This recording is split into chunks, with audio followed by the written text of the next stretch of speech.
Madame, Monsieur, tous les membres de la délégation de la Renaissance française au Japon, bonjour.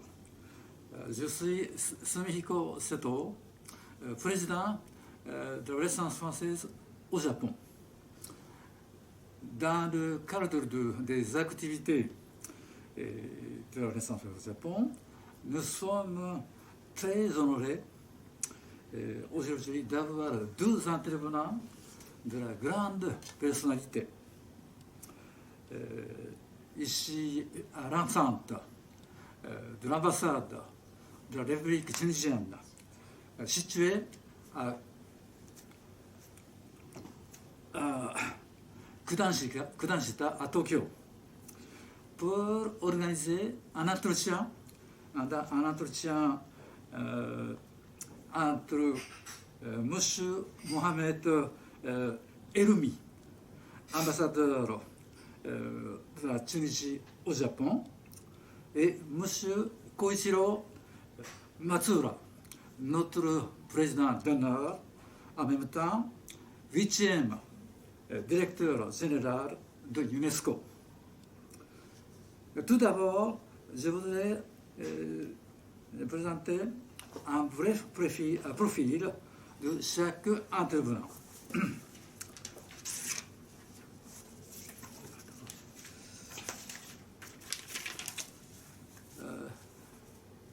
Monsieur ambassadeur, Monsieur Mohamed Eloumi, il a intégré le ministère des Affaires étrangères en Tunisie en 1988 comme secrétaire des Affaires étrangères la direction générale Europe au ministère des Affaires étrangères en Tunisie. En 2003, il a été promu comme conseiller. Ensuite, il a été conseiller à l'ambassade de Tunisie à Ottawa, au Canada. Il a été chargé d'affaires entre 2000 et jusqu'à 2008. Ensuite, il a été chef du Canada, la division d'Amérique et d'Asie, dans la direction générale du ministère des Affaires étrangères en Tunisie. En 2010 jusqu'à 2011, il a été membre du cabinet de ministre chargé de l'Amérique et d'Asie. Ensuite, il a été directeur adjoint de la mission à l'ambassade de Tunisie à Tokyo, déjà au Japon, chargé d'affaires jusqu'à 2014. 2016, il a été membre du cabinet de ministre. Ensuite, il a été promu ministre plénipotentiaire. En 2017 jusqu'à 2018, il a été nommé directeur adjoint en charge de la coopération avec le secrétaire des Nations Unies, une agence et développement de programmes. Et ensuite, il a servi le cabinet de ministre. En 2018, il a été nommé ambassadeur de la Tunisie au Japon. Outre sa langue maternelle, il parle français, anglais, espagnol et japonais, est en train de renforcer cette langue. Il y a déjà eu Ordre national de mérite de la Tunisie en 2013.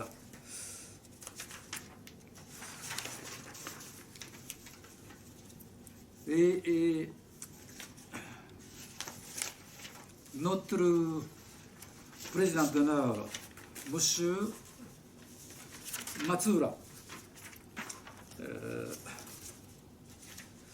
M. Matsuura, il est originaire du département de Yamaguchi. Il est entré au ministère des Affaires étrangères en 1959. Il a été ministre délégué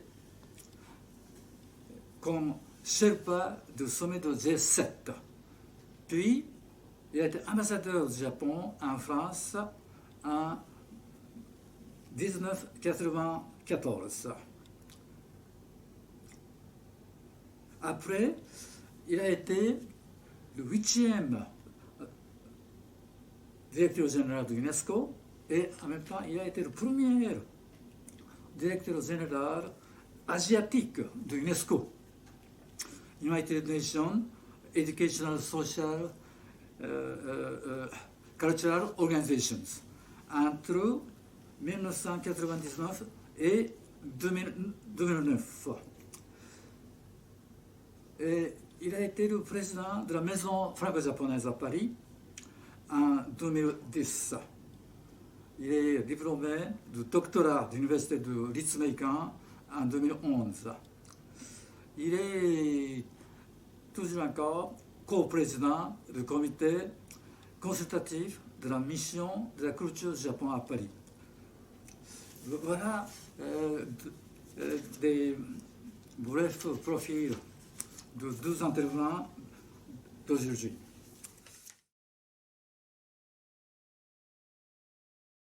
Oui, bonjour Monsieur l'ambassadeur, je suis très heureux d'avoir cette rencontre avec vous. Merci infiniment. Je voudrais d'abord remercier Renaissance française pour cette belle initiative de nous accorder cette entrevue cet après-midi. Donc, je voudrais vous souhaiter la bienvenue à la résidence de Tunisie à Tokyo.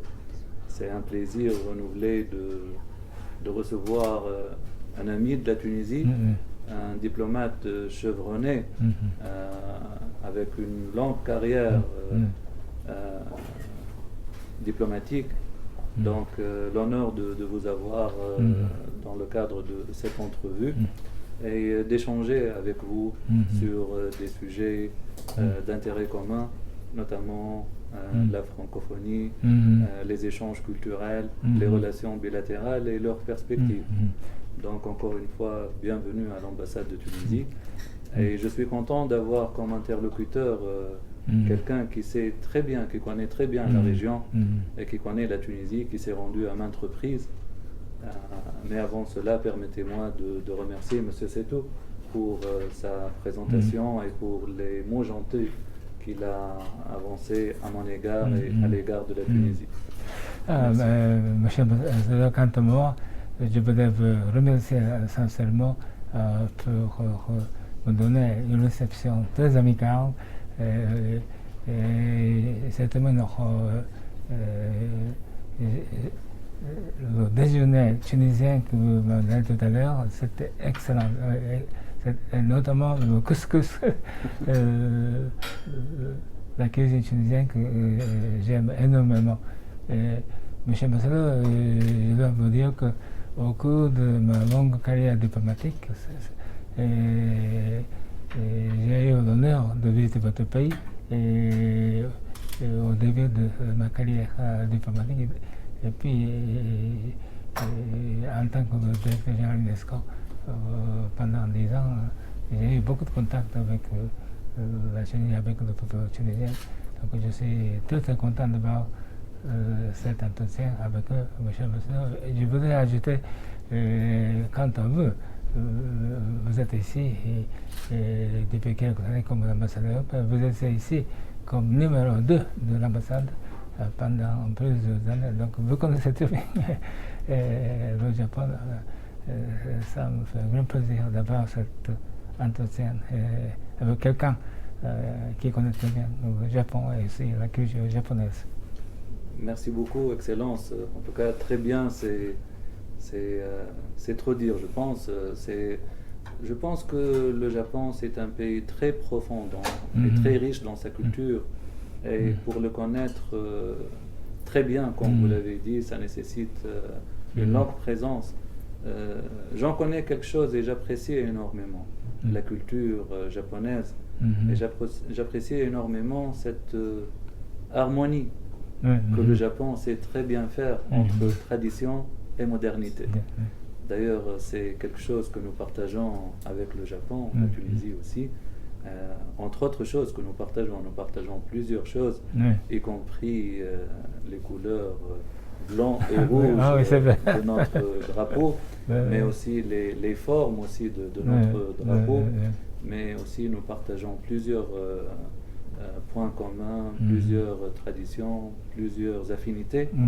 Et comme vous l'avez si bien dit, donc vous vous êtes rendu en Tunisie au début de votre carrière diplomatique, au début des années 60. Mais nos relations diplomatiques, comme vous le savez, Excellence, ont été établies dès 1956, l'année de l'indépendance de la Tunisie. Donc nos relations diplomatiques datent déjà depuis plus de 64 ans. Et on a su, au fil des années,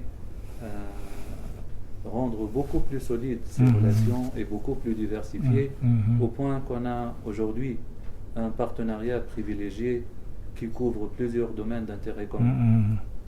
Oui, monsieur l'ambassadeur, là, comme vous l'avez dit tout à l'heure, j'ai visité votre pays et effectivement, en 1964, quelques années après l'indépendance de la Tunisie, à cette époque, malheureusement, il n'y a pas beaucoup de contacts entre la Tunisie et le Japon. J'étais membre de la première mission japonaise que le gouvernement japonais a envoyée en Afrique du Nord, y compris la Tunisie.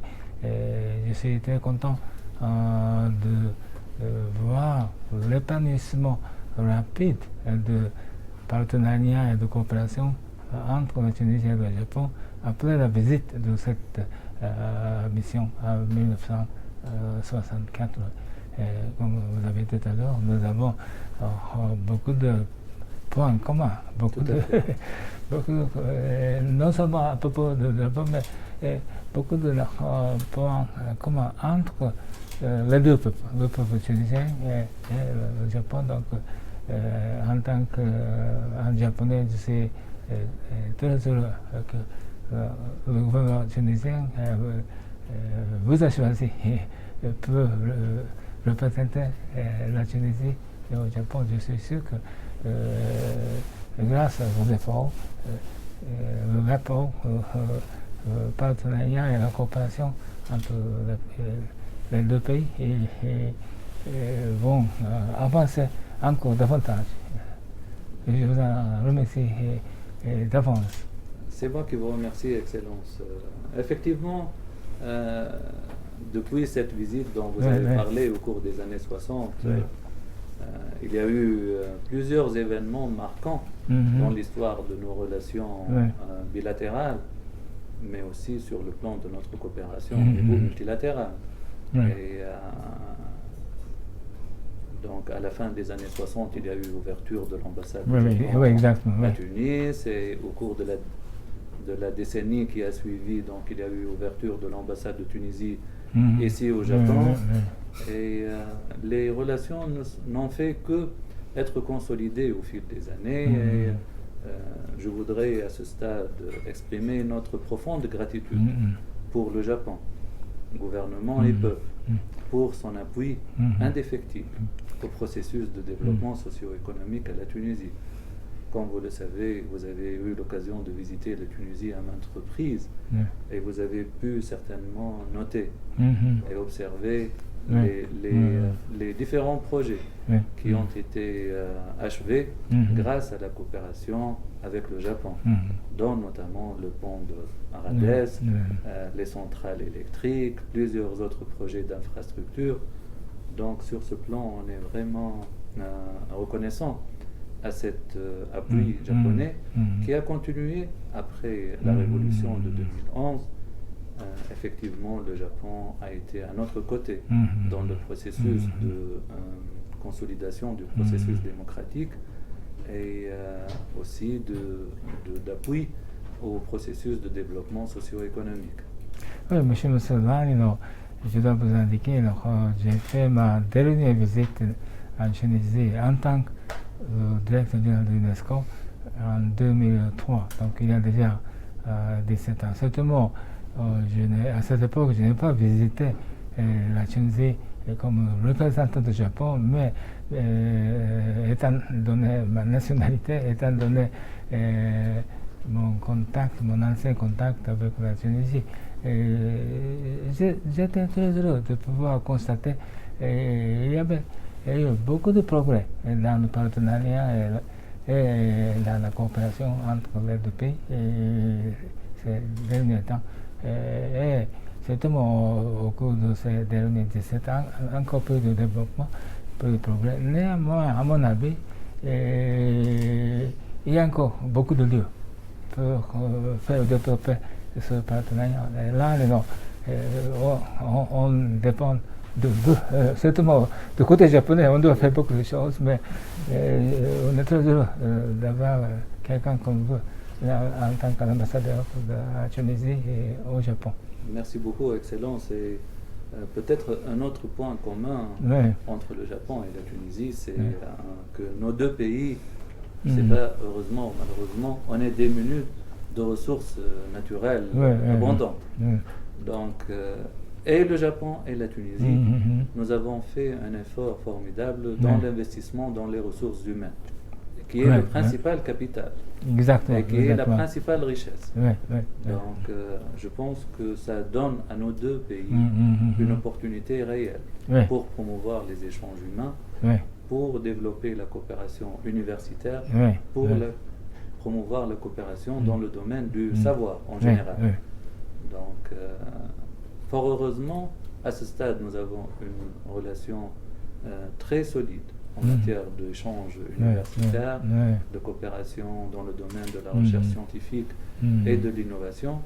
Mais c'est un secteur sur lequel on travaille beaucoup. Et ce week-end, justement, il y a le Science and Technology Forum, organisé chaque année par le Japon à Kyoto. À Kyoto, oui, c'est ça. Et la Tunisie a pris part, comme d'habitude, à ce forum.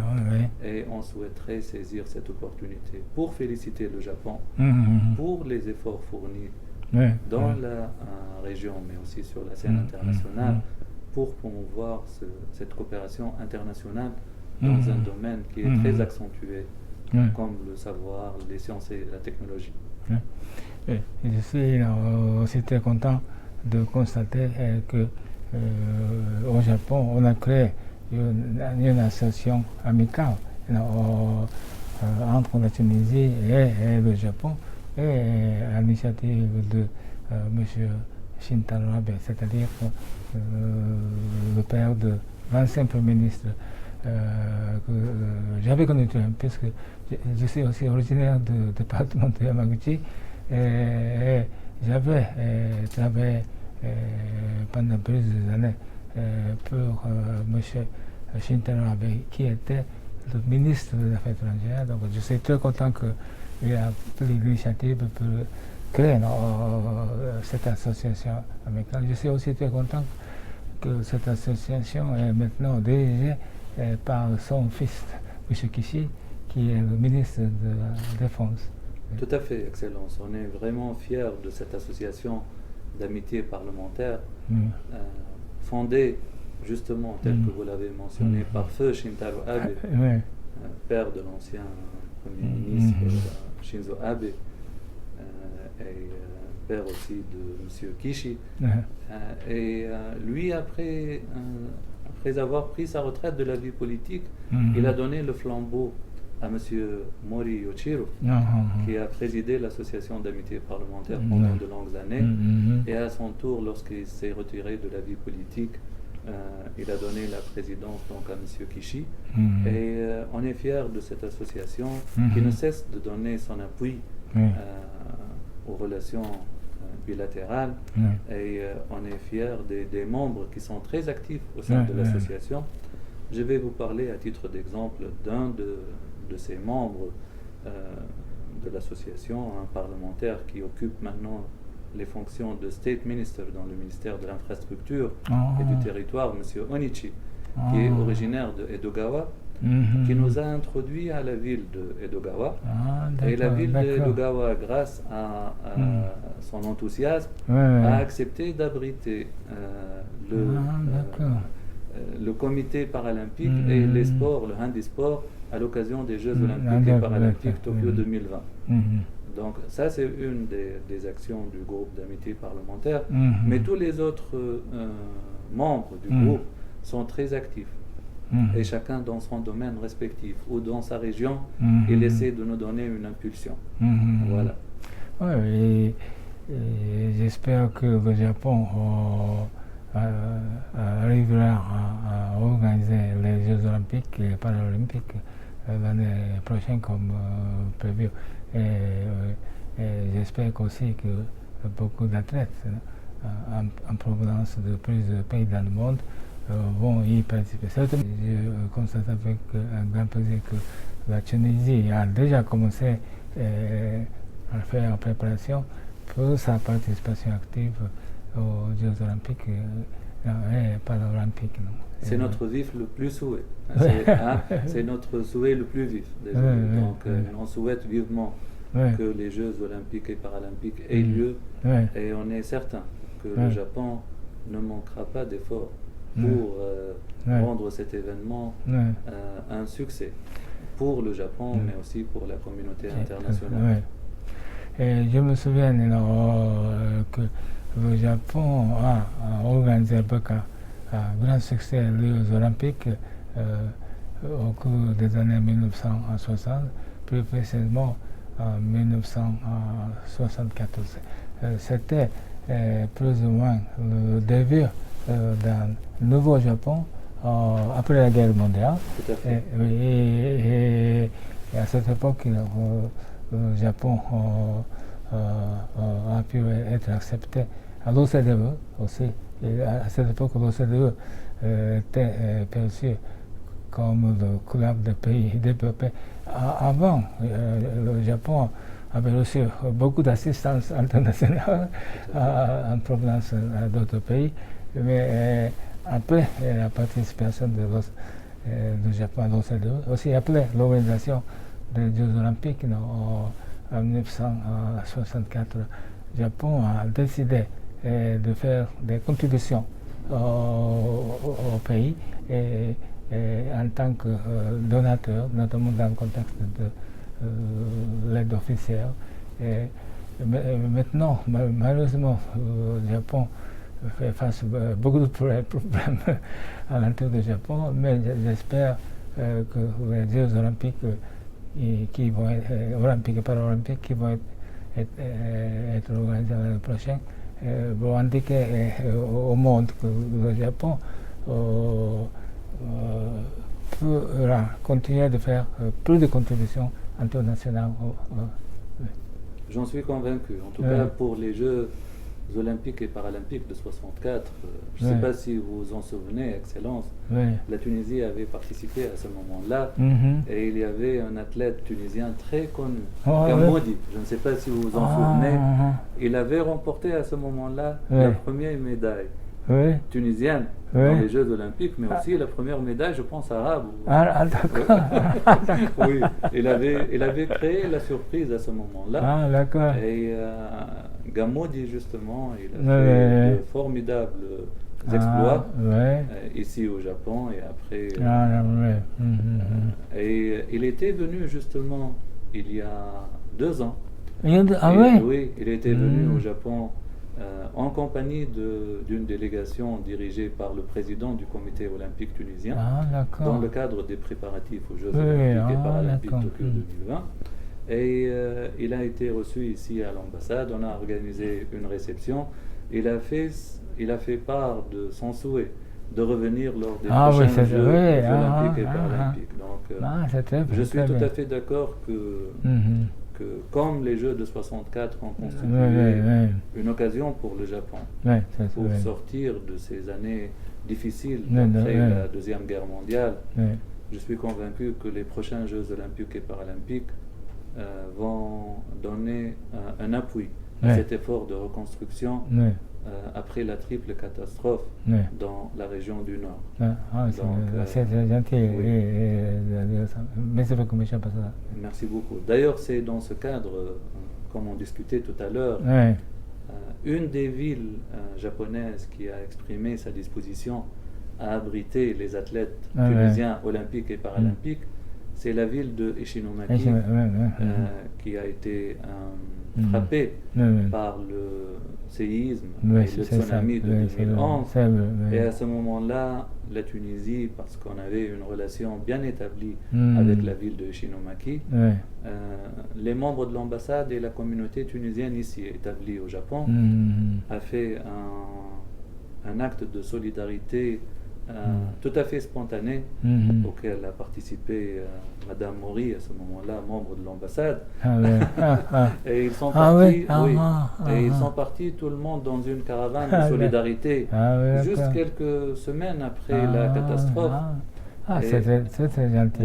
C'était vraiment tout à fait spontané. Et je me rappelle que moi, à ce moment-là, je n'étais pas encore arrivé. Moi, je suis arrivé au mois d'août. Mais je me rappelle avoir rendu visite au maire de Ishinomaki. Il a dit que le premier jour où j'ai vu un sourire sur la figure de mes citoyens, c'était le jour de recevoir la caravane de solidarité tunisienne. Alors, la ville de Ishinomaki, pour rendre l'hospitalité tunisienne, elle a décidé d'abriter les athlètes tunisiens olympiques et paralympiques. Et c'est une parmi d'autres villes, parce qu'il y a d'autres villes aussi qui ont exprimé à leur tour leur disposition d'accueillir les athlètes tunisiens. Et je vous en parle justement, il y a la ville d'Edogawa ici à Tokyo, mais ici il y a la ville de Yokohama, et il y a aussi la ville de Kamisu dans la préfecture de Ibaraki. Donc on est très contents et on leur remercie pour leur disponibilité, et on est certain que au-delà de la participation aux Jeux olympiques et paralympiques, on va réussir à établir une relation de longue haleine et aller au-delà des Jeux olympiques et paralympiques pour construire une relation qui dure dans le temps. J'espère que les Jeux olympiques et paralympiques, c'est un événement global, néanmoins, j'espère que ça va renforcer encore davantage la coopération entre la Tunisie et le Japon, puisque, comme vous avez indiqué, beaucoup d'athlètes tunisiens vont venir au Japon. Tout à fait. Et puis, en parlant justement de l'association d'amitié parlementaire, tout à l'heure on parlait de l'association d'amitié parlementaire, mais outre cette amitié parlementaire, au sein de la société civile, on a une association d'amitié fondée il y a longtemps, mais elle est actuellement présidée par aussi un diplomate chevronné comme vous, ambassadeur Renaud, qui a été ambassadeur du Japon en Tunisie.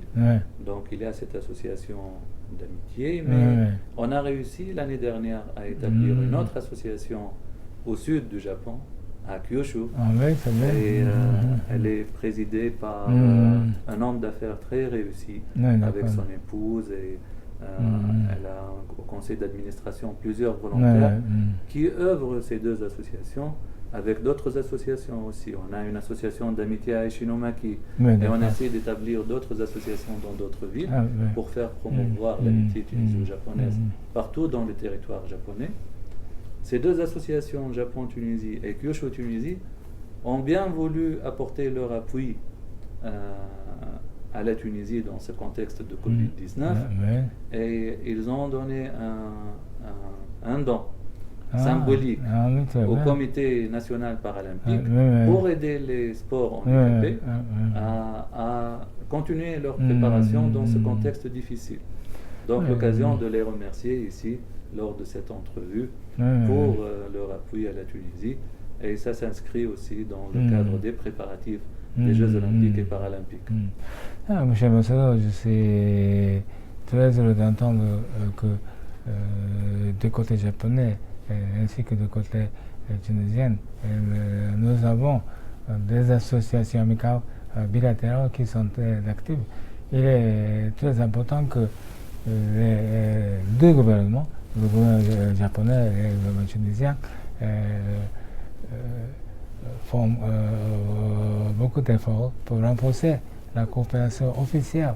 Néanmoins, il est également même plus important que les deux peuples, le peuple tunisien et le peuple japonais, font beaucoup d'efforts pour renforcer la coopération actuelle entre les deux peuples. C'est très important d'avoir des associations amicales du côté tunisien, aussi du côté japonais, comme vous avez indiqué. À mon avis, c'est très très important. Tout à fait, Excellence.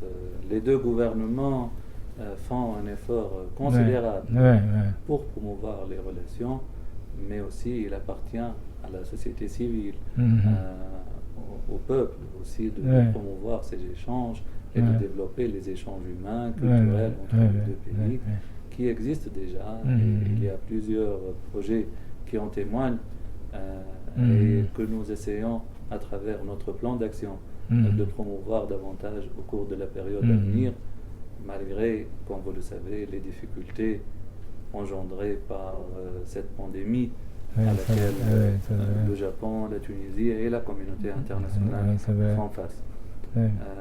Effectivement, donc, nos gouvernements ne cessent de se consulter sur les voies et moyens de promouvoir les relations bilatérales, mais aussi de développer notre coopération multilatérale. Exactement. Et vous avez été au poste clé du directeur général de l'UNESCO, et vous savez à quel point cette coopération multilatérale est importante dans un contexte où les défis sont partout à travers le monde, à tous les niveaux, et ça va sans dire que aucun pays à lui seul ne peut faire face à ces défis. Donc il faudrait cet effort de toute la communauté internationale, et heureusement que la Tunisie et le Japon partagent cette volonté de développer la coopération multilatérale. Oui, exactement.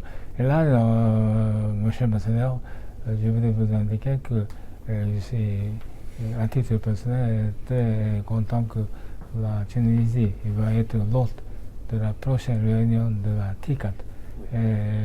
Comme vous le savez, que le Japon a pris l'initiative pour créer la TICAD en 1993. À cette époque, j'étais le ministre délégué et on m'a demandé d'être le secrétaire général de cette première réunion de la TICAD en travaillant directement pour le Premier ministre de l'époque, M. Hosokawa. On a réussi, grâce à la coopération donnée au Japon par plusieurs pays et africains, y compris la Tunisie. C'était en octobre 1993 que le Japon a organisé avec un grand succès la première réunion de la TICAD. Au début, c'était toujours au Japon tous les 5 ans. Maintenant, au Japon, et puis en Afrique, tous les 3 ans. C'est très bien que la dernière fois, c'était au Kenya. Et prochainement, ça va être en Tunisie. Je suis très très content. Merci, Excellence, pour votre compliment. Et c'est aussi l'occasion pour moi de féliciter le Japon d'avoir initié ce processus de coopération vis-à-vis de l'Afrique, un continent dont les ressources sont connues maintenant pour tout le monde. C'est un continent à grand potentiel, à fort potentiel, Et d'ailleurs, le Japon a été très visionnaire de voir aussitôt que l'Afrique, c'est un continent à grand potentiel et s'est dirigé à travers cette initiative qu'est la TICAD. Et vous n'êtes pas sans le savoir que la Tunisie portait à un certain moment le nom du continent, Ifriqiya. La Tunisie a donné son nom au continent africain et a toujours plaidé pour cette politique africaine. C'est un des pays fondateurs de l'Union africaine. On a toujours plaidé pour une coopération forte et bilatérale et multilatérale. Mais aussi on a été en faveur de cette politique japonaise à l'égard du continent africain, qui est la TICAD. D'ailleurs, la Tunisie a toujours appuyé les initiatives japonaises, que ce soit la TICAD, que ce soit le Forum économique Japon-Monde arabe ou toute autre initiative japonaise multilatérale. Et justement, dans le cadre de TICAD, la Tunisie a participé fortement et au niveau approprié à tous les sommets TICAD, y compris le dernier sommet TICAD 7 organisé à Yokohama en 2019, donc l'année dernière. Et justement, on a eu cette proposition, cette initiative à l'ambassade de proposer à notre gouvernement de proposer d'accueillir le prochain sommet TICAD 8 en Tunisie. Et heureusement, cette proposition a été bien accueillie par notre ministère, par nos autorités. Et dès lors, on a commencé un effort pour réunir les conditions d'appui à cette candidature. Et fort heureusement, et au niveau de nos amis japonais qui ont appuyé cette candidature, mais aussi de l'Union africaine à Addis Abeba, et les autres co-organisateurs, ils ont accueilli favorablement cette candidature. Et le 16 juillet dernier, justement, il y a eu une déclaration conjointe entre les gouvernements japonais et tunisiens pour que la Tunisie abrite le prochain sommet TICAD 8 en 2022. On a commencé déjà les préparatifs et on veillera, Excellence, à ce que ce soit un succès total. On travaillera main dans la main avec le gouvernement japonais, avec les opérateurs privés, aussi s'agissant d'un business summit. Donc on veillera à ce que ce sommet soit un succès et à ce que ce sommet consacre la position de la Tunisie comme plateforme régionale pour l'Afrique. Cette idée de gateway, donc pour l'Afrique, cette idée de coopération triangulaire, tripartite, Japon, Tunisie, Afrique, soit consacrée. Et donc on va travailler durement pour réunir les conditions de succès de ce sommet. Monsieur l'ambassadeur, rétrospectivement, je pense que c'était avec un très bon timing que le Japon a pris l'initiative pour organiser la TICAD en 1993. C'était juste après la fin de la guerre froide. Vous savez que pendant la guerre froide, il y avait beaucoup de confrontations entre les États-Unis et l'Union soviétique. Néanmoins, ils ont fait beaucoup. Ils ont pris beaucoup d'initiatives dans plusieurs continents, y compris dans le continent africain, dans le contexte de concurrence. Néanmoins, ils ont décidé de donner beaucoup de coopération, beaucoup d'aide aux pays africains, mais après la fin de la guerre froide, ils ont décidé de se retirer complètement. Donc, il y avait dans un sens un vacuum. Là, le Japon a décidé de prendre une nouvelle initiative dans sous la forme de la TICAD, en disant que le Japon est prêt à renforcer la coopération bilatérale avec tous les pays africains, mais aussi la coopération multilatérale avec le continent africain. Dans le contexte de PNUD, nous avons beaucoup de coopération, et aussi d'autres organisations internationales. Donc, rétrospectivement, j'espère que je me permets de dire, c'était avec un très bon timing. Et l'initiative appréciée par tous les pays africains, par le peuple africain. Donc ça continue presque 20 ans, et ça va continuer, pour les plusieurs années qui viennent. Justement, ça va continuer et je pense que l'effort déployé par le Japon vis-à-vis du continent africain est apprécié à sa juste valeur par tous les pays africains, parce que le Japon est un ami de longue date pour l'Afrique, c'est un partenaire solide. Et la particularité du Japon, c'est que le Japon finance plusieurs projets de développement socio-économique et d'infrastructures dans les pays africains, mais le Japon aussi fait ce transfert de savoir-faire, de formation de jeunes, de transfert de compétences. Donc voilà, ce n'est pas uniquement des infrastructures, mais au-delà, il y a un échange humain, il y a un transfert de technologie, et ça c'est très important pour les pays africains. Il y a aussi cet aspect qui ne cesse de se développer au sein du processus TICAD, c'est d'impliquer le secteur privé dans cet effort. Et à ce titre, donc, nous souhaitons que le prochain sommet soit une opportunité pour les opérateurs privés des japonais, tunisiens, mais aussi africains, de se rencontrer et d'examiner les opportunités d'affaires que ces opérateurs pourraient faire ensemble dans le continent africain. Tout à fait d'accord avec vous, M. l'ambassadeur. Dans le contexte de la coopération officielle,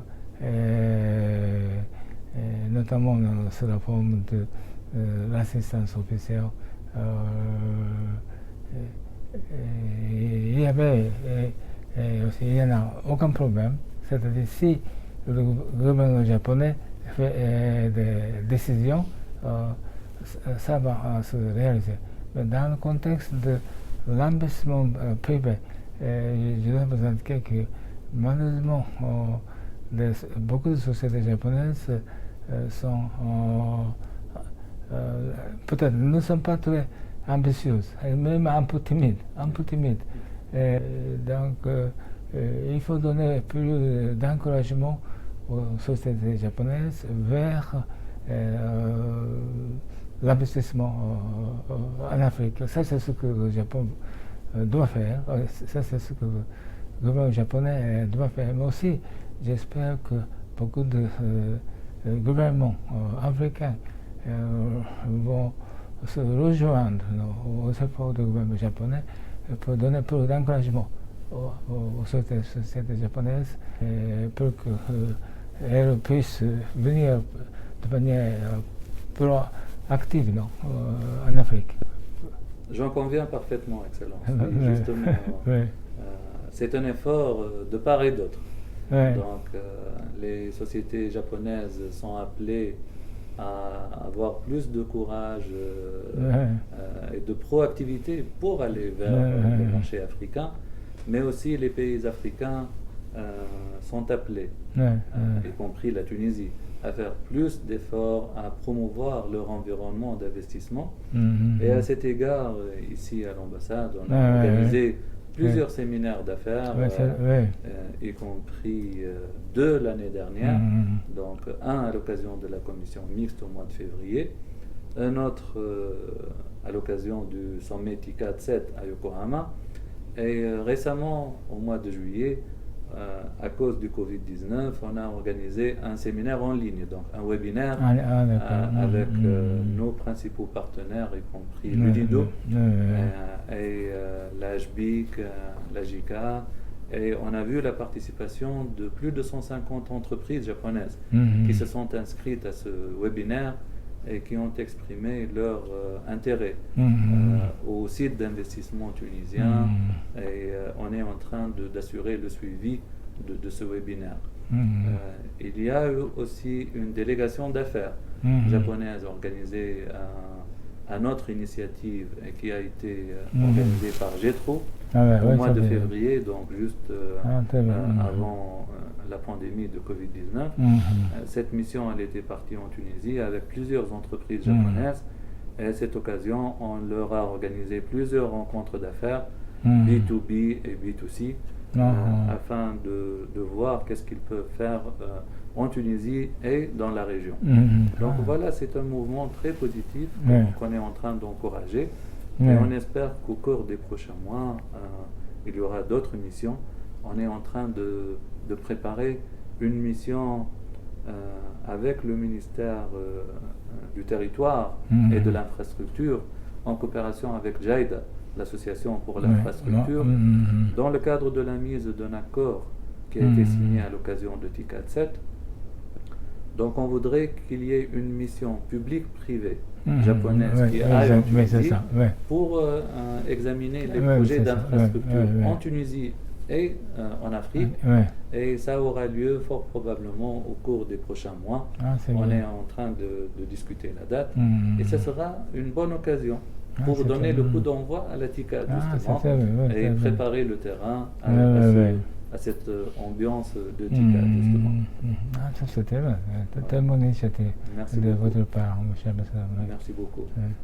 Donc voilà, c'est un petit aperçu sur ce qu'on est en train de faire pour consolider davantage nos relations d'amitié et de coopération solides et traditionnelles.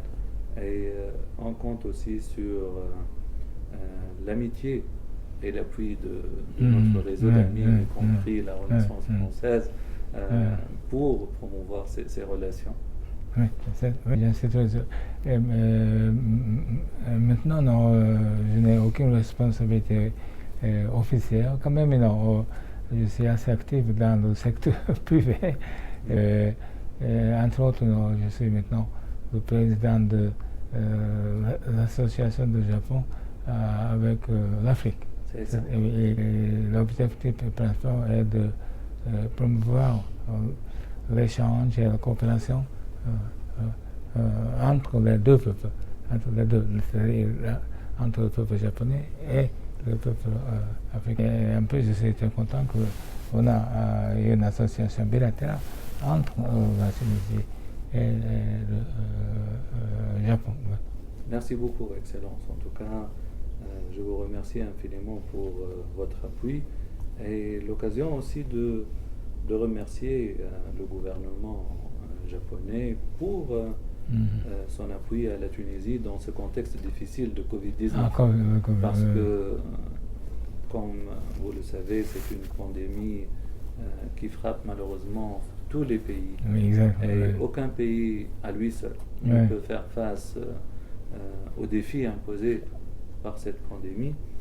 Et c'est dans ce cadre donc on a entrepris des démarches auprès de nos amis japonais à différents niveaux, donc au niveau du gouvernement, au niveau de la société civile, au niveau du secteur privé, et même au niveau de la communauté tunisienne établie ici au Japon. Et heureusement que nos partenaires ont répondu favorablement à notre démarche. Donc le gouvernement japonais a octroyé un don en faveur de la Tunisie. On est en train de le concrétiser. C'est un don pour l'acquisition d'équipements médicaux. On est en train de travailler là-dessus. Mais aussi, on a présenté notre souhait que la Tunisie participe à l'expérimentation de Avigan. Donc on est partenaire dans cette initiative japonaise et on souhaite que la communauté internationale parvienne à trouver un vaccin ou un médicament pour faire face à cette pandémie, mais aussi le secteur privé japonais. Nos amis a aussi, pour sa part, répondu favorablement à cet appel à contribution, et il y a une société japonaise qui a fait un don de masques pour la Tunisie, il y a une autre société qui a fait un don pécunier, et la communauté tunisienne aussi, établie aussi au Japon, a fait une collecte et a fait un don à la Tunisie pour faire face à cette pandémie. Voilà, donc grosso modo. À cela s'ajoute évidemment l'acte dont je vous ai parlé, initié par les deux associations d'amitié, Japon-Tunisie et Kyushu-Tunisie. Donc voilà pour vous résumer un peu la situation. D'autre part, je souhaiterais vous parler, si vous le permettez, d'une initiative que la Tunisie a prise dans le cadre de son siège maintenant au sein du Conseil de sécurité. Vous savez que la Tunisie est membre du Conseil de sécurité pour 2 ans, un mandat de 2020-2021. On l'a eu justement grâce à l'appui de nos amis et partenaires dans le Japon. Et il y a eu un échange d'appui parce que le Japon sera aussi membre au cours des prochaines années, 2023-2024. Donc il y a eu un échange réciproque d'appui. Et d'ailleurs, c'est un appui traditionnel puisque les deux pays s'échangent mutuellement les appuis au sein des instances internationales et régionales. Donc, en tant que membre du Conseil de sécurité, la Tunisie a présenté au Conseil de sécurité une initiative de résolution pour que la communauté internationale puisse faire face ensemble à cette pandémie de Covid-19. Et après de longues négociations avec les pays membres du Conseil de sécurité et grâce au soutien français, donc l'initiative a été avancée ensemble par la Tunisie et la France. Le 1er juillet, cette résolution a été adoptée par l'unanimité par le Conseil de sécurité. Félicitations encore une fois. Merci beaucoup. Donc c'est un grand pas par la diplomatie tunisienne et française qui ont fait main dans la main pour inviter le Conseil de sécurité à prendre cette résolution. Et l'on espère que grâce à cette résolution, mais aussi grâce à la détermination des autres acteurs principaux de la communauté internationale, y compris le Japon, pour que l'on puisse faire face à cette pandémie. Je suis très heureux d'entendre cette initiative prise par la Tunisie. Je suis aussi très heureux de voir que le Conseil de sécurité est assez engagé dans la question de Covid-19. Il me paraît que presque tous les pays européens sont très gravement frappés par le Covid-19, tandis que la Tunisie est certainement frappée, mais assez légèrement, n'est-ce pas? Et bien que la Tunisie fait face à l'Europe, néanmoins, il me paraît que le peuple tunisien on fait bon travail pour éviter d'être frappé sérieusement comme en Europe. Merci beaucoup, Excellence. Écoutez, je pense qu'il y a une certitude qui ne cesse de se confirmer, c'est que nul n'est à l'abri de cette pandémie, malheureusement. Donc, nous, heureusement, au cours de la première vague, on a pu être épargnés en quelque sorte. Le nombre a été réduit. Mais ces derniers jours, à partir du mois de septembre, le nombre a commencé à augmenter. Donc, le gouvernement a pris les choses en main et le chef du gouvernement, la fin de semaine, il a pris une batterie de mesures pour contrecarrer que la pandémie se propage. Et on espère qu'au cours des prochaines semaines, la situation revient au contrôle et l'on s'attelle aux vrais défis socio-économiques auxquels la Tunisie doit faire face. Et comme vous le savez, le Japon est aussi frappé par le Covid. Le peuple japonais sont assez préoccupés de l'avenir de l'activité de Covid-19 au Japon, et bien que il me paraît que la deuxième vague a déjà atteint le sommet et maintenant commence à diminuer un peu. Mais quand même, on ne sait pas ce qui se passera à l'avenir, notamment en hiver, qui va venir bientôt. Tout à fait, Excellence. En tout cas, c'est un défi majeur pour la communauté internationale. Et je pense que voilà, on est dans la certitude que l'on doit consolider la coopération internationale et ce volet multilatéral dont vous connaissez les tenants et aboutissants, on doit le renforcer davantage pour faire face à de tels défis. Ce sont de nouveaux défis. Vous voyez, il y a cette pandémie, mais il y a aussi les changements climatiques. Il y a plusieurs défis à l'échelle internationale auxquels aucun pays ne peut prétendre pouvoir faire face à lui seul. Donc voilà, on a besoin plus que jamais de cette conjugaison de nos efforts. Dans ce contexte, un nouveau type de coopération internationale est absolument nécessaire. Tout à fait, tout à fait. Et il y a un autre sujet que je voudrais aborder si vous c'est l'importance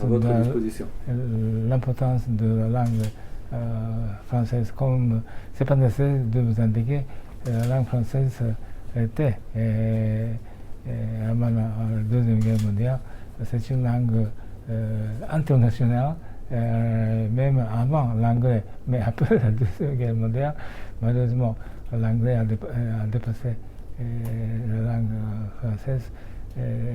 Malheureusement, ce qui se passe au niveau international se passe au Japon aussi. Mais je suis très content d'avoir cet entretien avec vous dans la langue française. Néanmoins, il faut faire un peu d'effort au niveau national,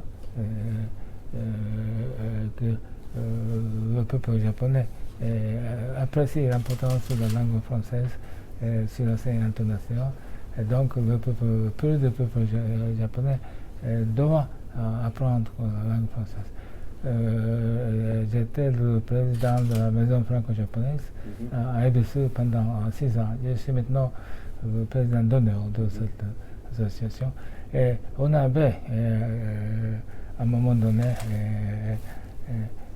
à peu près 1200 membres de cette maison, mais ça a commencé à diminuer, moins de 2000 ans. Donc, j'ai mobilisé tous mes amis et aussi j'ai mobilisé tous les staffs de cette maison pour augmenter, d'abord pour stopper la diminution des membres, et aussi pour avoir plus de nouveaux membres pour cette maison. Maintenant, ça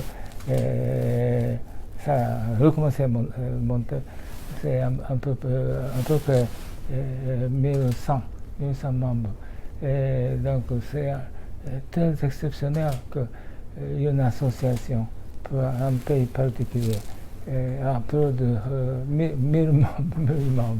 Néanmoins, je dois confesser que malheureusement, de moins en moins de jeunes japonais apprennent la langue française. Je le regrette énormément. En tout cas, tous mes encouragements pour promouvoir vos activités. Et justement, la francophonie, c'est une des dimensions de la Tunisie, qui est un pays multiculturel, qui est un pays aussi arabo-musulman, qui est un pays très enraciné dans sa culture et dans son histoire. Et dans le cadre de ce brassage de culture, il y a la francophonie comme élément. Et à ce titre, on est fiers d'accueillir le prochain sommet de la francophonie qui sera une occasion pour célébrer le 50e anniversaire de la fondation de l'Organisation internationale de la francophonie, dont la Tunisie est un pays fondateur. Donc,